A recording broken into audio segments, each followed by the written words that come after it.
Hello and welcome to all our viewers in Nigeria and around the world to News Cycle on Global TV. We're live in the nation's capital, Abuja. I am Jumai Manson. Now the news in full. President Bola Tinubu has slashed the number of officials that will accompany him and other top government officials on any foreign trip. The measure, according to presidential spokesperson Ajiri Ngalale, is part of the border effort to cut costs. Speaking while briefing State House correspondents at the presidential villa in Abuja, Ngalale said the cost-cutting exercise affects the entire apparatus of the federal government, including Office of the President, Vice President, and First Lady. According to the new policy, the president has directed that local security agencies should be used for his protection whenever he travels to any state, instead of traveling with a high number of security details from Abuja. He also stated that the same measures should be adopted for both Vice President Kashima Shettima and First Lady Remi Tinubu. President Bola Tinubu has summoned the Minister of Interior, Olugbumi Tunji-Ojo, over his alleged involvement of the controversial 438 million naira contract scandal involving the suspended Minister of Humanitarian Affairs and Poverty Alleviation, Betta Edu.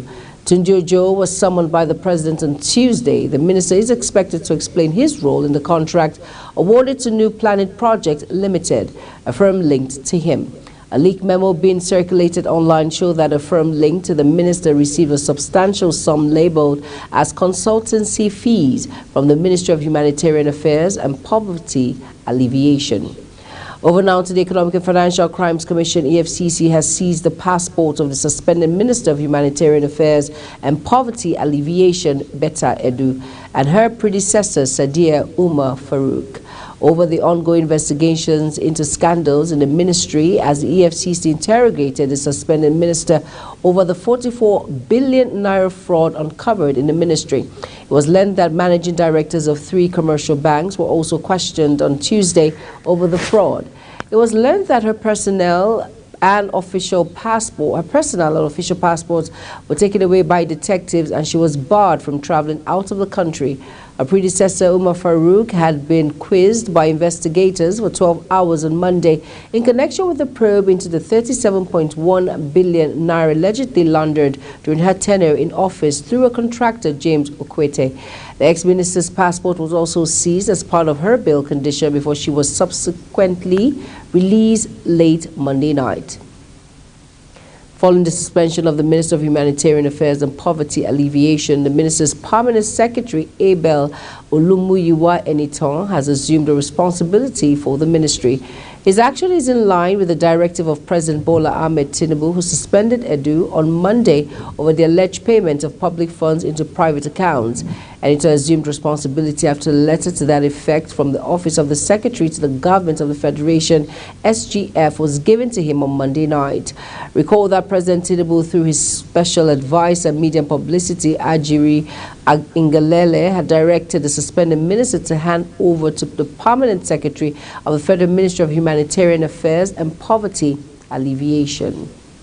New developments in the Christmas Eve attack on Plateau State villages reveal the recent apprehension of 3 individuals associated with a gun-running syndicate linked to the incident.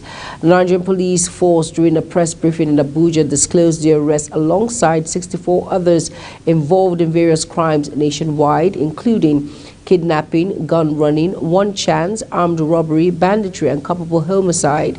Kikelomo Okere completes the report.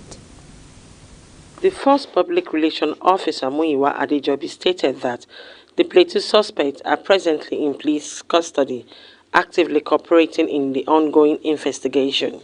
The arrest, conducted by the Nigerian Police Force Intelligence Department Tactical Team and DFI and STS, resulted in the seizure of significant evidence, including 5,454 rounds of live ammunition, 300 live cartridge, 50 empty ammunition shell, 68 rifle, and 33 ATM cards. Earlier, the Plateau State Police Command had announced the arrest of 8 suspects related to the recent killing in the state.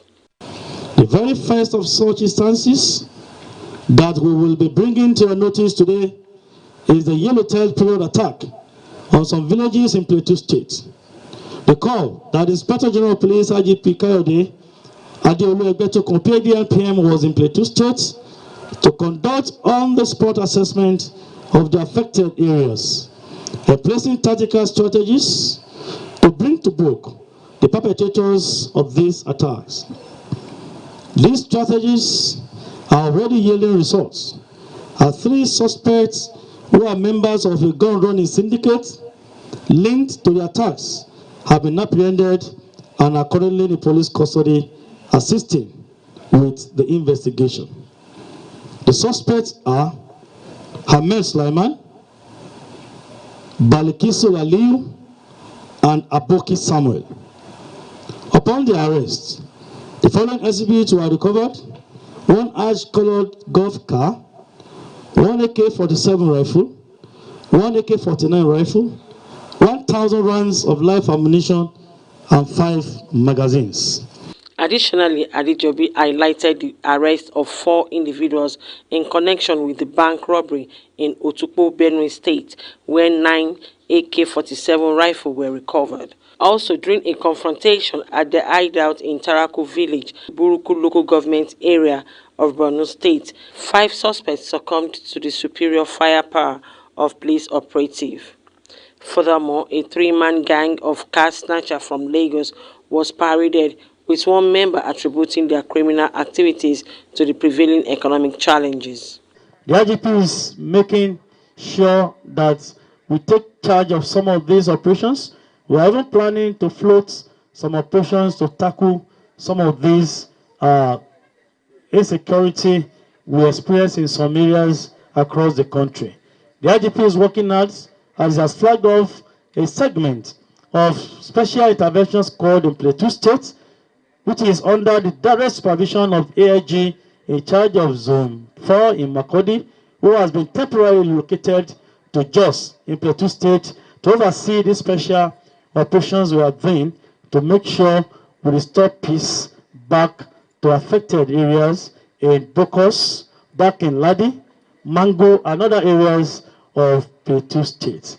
However, the Inspector General of Police reiterated the commitment of the Nigerian Police Force in ensuring the safety and security of the citizens by relentlessly cracking down on criminals and criminally related activities, as well as continue to work tirelessly to ensure Nigeria is a safe space for everyone.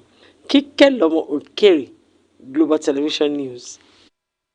The Kogi state government said 6 persons have been arrested in connection to the harassment of a member of the National Assembly who came on courtesy visit to the governor in his Lugard House office in Lokoja, the state capital.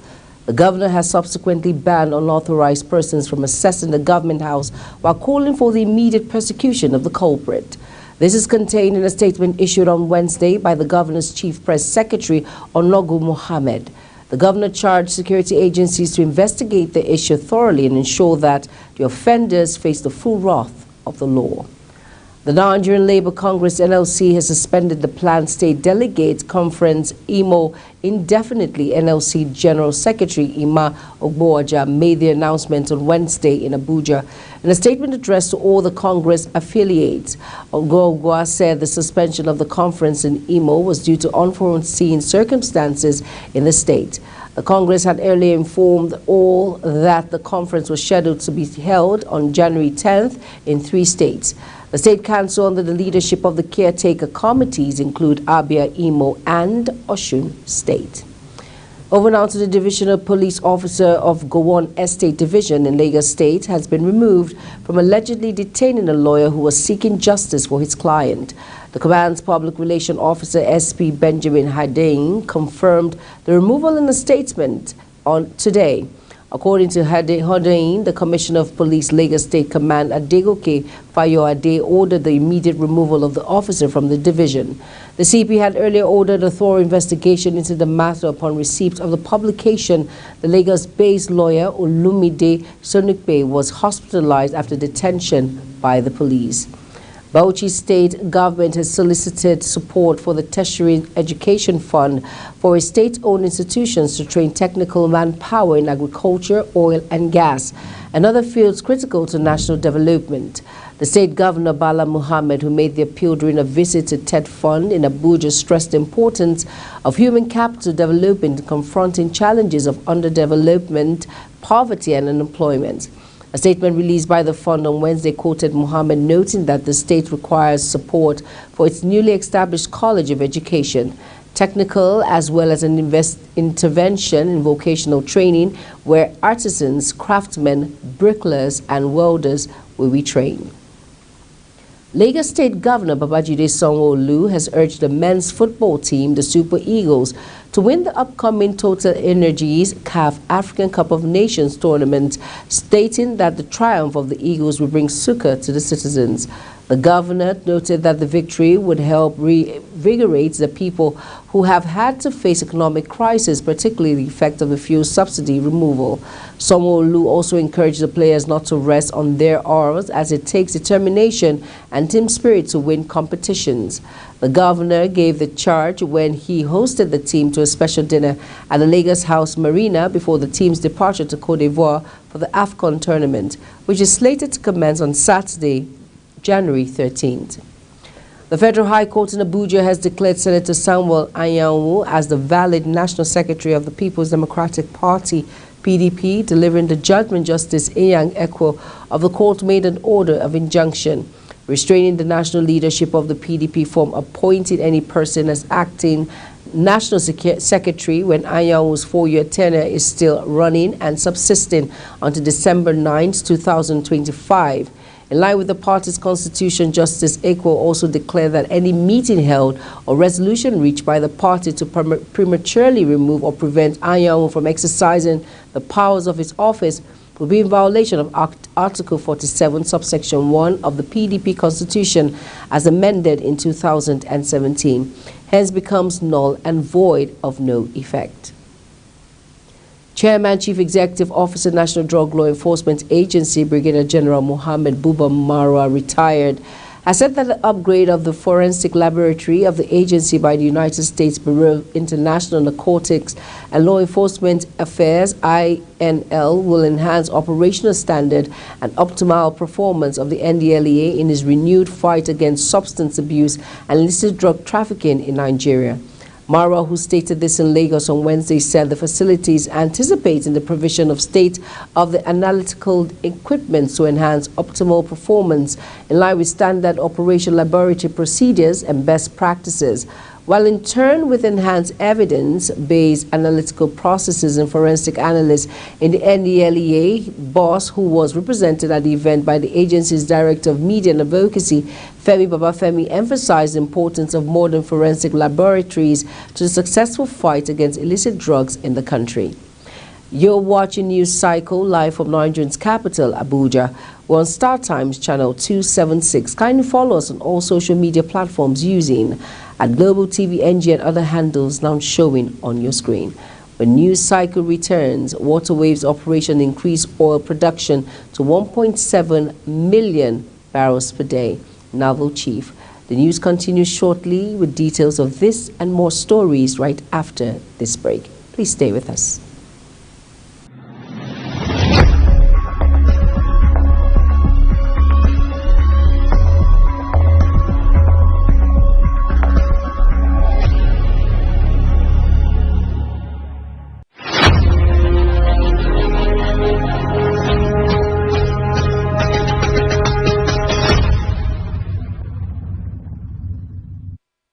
You're welcome back, and if you're just tuning in, this is Global Television bringing you live broadcast of the News Cycle. Thank you for staying with us. A federal high court in Abuja on Wednesday ordered the remand of a former Minister of Power and Steel, Olu Ogunloye, in the Kuje Correctional Service. Economic and Financial Crimes Commission arraigned Ogunloye over allegations of fraud in the Mambila Power Project. Ogunloye was brought before the Federal High Court in Abuja on Wednesday, where he pleaded not guilty to the charges against him. The judge, however, ordered that the embattled former minister be remanded in pending when the bail will be granted. The Lagos State Micro Enterprise Support Initiative through the State Ministry of Women Affairs and Poverty Alleviation, WAPA, gave out various working tools to at least 1,000 beneficiaries on Tuesday. At least 11,885 participants have benefited from the Lagos State Government Micro Enterprise Support Scheme, MESSI, across 19 skills acquisition centers in the last 4 years in Lagos. Meanwhile, so far, about 18,092 students have graduated from various Lagos State Acquisition Center from 2019 until date. Also empowered in the last 5 years were 4,000 widows, with a total of 8,000 widows as recipients of the various poverty alleviation program of the state government. Moving on now to the Supreme Court on Wednesday dismissed an appeal by the Social Democratic Party and its candidate in the Anambra governorship election, Umar Ardo. This came after the counsel of the candidate prayed the court to withdraw the case. A 5-member panel led by John Okoro subsequently dismissed the appeal. The Court of Appeal in Abuja and the tribunal had dismissed Ardo's petition challenging the victory of Amadu Fintiri. Fintiri is now left with the appeal filed by the All Progressive Congress and his candidate Aishatu Dahiru, seeking to be declared the governor of the state. Over now to our business desk, Chief of Naval Staff Vice Admiral Emmanuel Ogala has ascribed the increase in daily oil production in the country from 700,000 naira barrels per day to 1.7 million barrels per day to the good job done by officers and men of the Nigerian Navy in the oil-producing areas. Ogala, who stated this when he paid a familiarization visit to officers and naval ratings at the Central Naval Command in Angwa, Bayelsa State, urged the troops operating in the territorial areas of Niger Delta to step up their operations to record more successes. Nigeria and United Kingdom of Saudi Arabia has resolved to strengthen collaboration between both countries to enhance the development of solid minerals as the world transitions from fossil fuel to cleaner energy, meeting at the sidelines of the Future Minerals Forum, FMF, holding in Riyadh, Saudi Arabia. The Minister of Solid Minerals Development, Dele Alake, and his Saudi Arabian counterparts, Bender, led the delegation of both countries to the bilateral meeting. The minister harped on the need to forge partnership, emphasizing that global energy transition is contingent on critical minerals, which he stated exist in abundance in Nigeria. Kike Lomo Okere has the details. Speaking at the event, the Minister of Solid Mineral Development says there is need for investment in exploration, exploitation, extraction, processing, local value addition, adding that it is imperative to look at the region outside of Africa to collaborate, further consolidate and enhance the capacity in exploring and exploiting the natural resources that Nigeria have. In the super region is quite significant for us because we believe that in the super region there is collaborative efforts, not just in terms of investment, but in terms of knowledge and technological transfer and sustainable investment environment, creating, impacting socially, socio-economic positivities, and more importantly for us in Africa, local value addition. For a long time, and for centuries, Africa has been the breadbasket of raw materials extraction. And the investment focus has always been exploitation via extraction and exportation, leaving us to hold the shorter end of the stick. Speaking further, Alake made a case for investment in local value addition involving processing of solid minerals that will culminate in production and establishment of factories in Nigeria, which he noted will generate employment and have a multiplier effect on the economy. He emphasized the readiness of the Nigerian team to work with the Saudi Arabian counterpart to fine-tune specifics and map out strategies to concretize area of collaboration within a specified time frame. The idea of a super region is quite significant for us in order to harness these mosaic distinctive mineral resources that are within the confines of the super region, and therefore achieve a sustainable energy investment and energy demand and supply for the world. Throwing light on incentive for investment, Alake cited the policies of President Bola Tinubu on repatriation of profits by foreign investment, tax waivers on imported equipment specifically directed at the mining sector, and a rejigged security architecture which he hinted will soon come on stem to effectively secure mining areas in the country. However, both countries thereafter resolved to set up a joint technical committee to follow through in area of partnership coupled with a workable action plan guided by timeline to enhance areas of comparative advantage for mining sector development. Kike Lomo Ukeri, Global Television News. The Ministry of Agriculture and Food Security says it is not in charge of the distribution of 57.8 billion naira worth of food palliatives approved for members of the National Assembly of President Bola Ahmed Tinubu for onward distribution to their constituents. The Ministry's Director of Information, Joel Oruche, said in a statement, "This is contrary to the claim by the Presidency that the President, through the Ministry of Agriculture and Food Security, distributed rice and other food items as palliatives to lawmakers. The palliatives was raising dust as constituents had accused their representatives of hoarding. The Presidency had, while showcasing Tinubu's scorecard in palliatives disbursement to Nigerians, said each senator got 200 million naira worth of palliatives and 100 million naira for each member of the House of Representatives. Overnight, the naira fell to 1,089.51 naira to a dollar on the official investment and exporter window on Tuesday. The currency fell by 27.19% from the 856.57 naira to a dollar. It closed on Monday.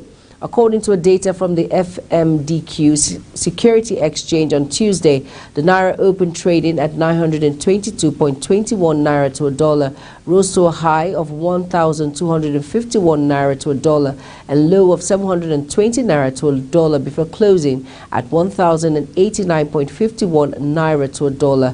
Total forex turnover was $97.45 million. This is the fourth time the naira will close below 1,000 naira on the official window on December 8th, 2023. The naira fell to an all-time low of $1,099.05 on December 28, 2023. It came trading at 1,043.09 naira to a dollar on January 3, 2014. The national currency closed at 1,035.12 naira to a dollar. Tuesday at 1,089.51 naira to a dollar is the second lowest the naira has closed on the official FX window since the Central Bank of Nigeria removed the rate cap of the currency. The naira's continued decline is despite the Apex Bank's effort to clear backlogs of matured foreign exchange obligations to the Deposit Money Bank. Recently, the CBN stated that it has paid $2 billion as part of its backlog obligations. And in sports, the management of Kano Pillars Football Club has appealed to the Nigerian Professional Football League Disciplinary Committee to reconsider its stance on the 12 million naira fine imposed on the team over alleged misconduct.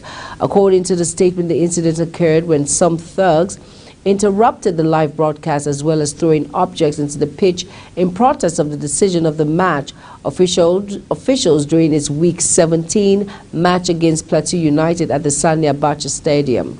Kano, the club management, also promised that additional steps will be taken collectively by the leadership of the fan club to ensure the team maintain its prestige position among other clubs in the country. The management begged for forgiveness over the conduct of some few that disguise as supporters of perpetrate the act. Ceylon Football Super Eagles and Napoli forward Victor Osimhen has hit back at Quechua agents Mumaka over a statement that the 25-year-old will move to the Saudi League in the summer. Osimhen recently penned a new deal at Napoli, which reportedly has a release clause of around 120 to 130 million euros. Jugali, in an interview, claimed that while Napoli raised Osimhen's salary he could not move in the summer. His player wouldn't accept such an offer. Reacting to the interview, see him in a post on his Instagram story on Wednesday called Jugeli a disgrace. And that's it on News Cycle, and it came to you live from Nigeria's capital, Abuja. Remember, we're on Star Times channel 276. Kindly follow us across all social media platforms using at Global TV NG and other handles now showing on your screen. I am Jumai Manson. Thank you for watching. Good afternoon.